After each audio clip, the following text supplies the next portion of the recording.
గత కొన్నేళ్లుగా దోపిడీలు దొంగతనాలతో బెజవాడ జనాన్ని బెంబేలెత్తిస్తోన్న బ్లేడ్ బ్యాచ్ ముఠాను అరెస్ట్ చేశారు పోలీసులు. వారి నుంచి నగలు స్వాధీనం చేసుకున్నారు. ఈ బ్యాచ్ కోసం బెజవాడ రైల్వే స్టేషన్లో నిఘా పెట్టిన పోలీసులు 30 మంది ముఠా సభ్యులను అదుపులోకి తీసుకున్నారు. 14 మందిపై కేసులు నమోదు చేశారు. మిగిలిన వారికి కౌన్సిలింగ్ ఇచ్చారు సీఐ.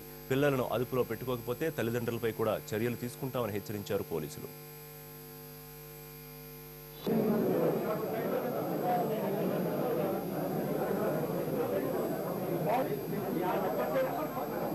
కాదు అందుకే మిస్టేక్ అవుతారేమో.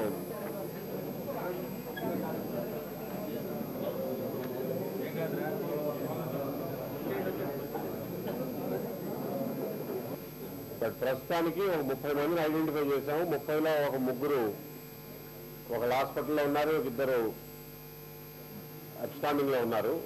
27 మందిని ఐడెంటిఫై చేసి పికప్ చేశాం. 27 మందిలో 14 మంది మీద 14 మంది యాక్చువల్ గా నేరాలు చేసినట్లుగా మా విచారణలో తేలింది.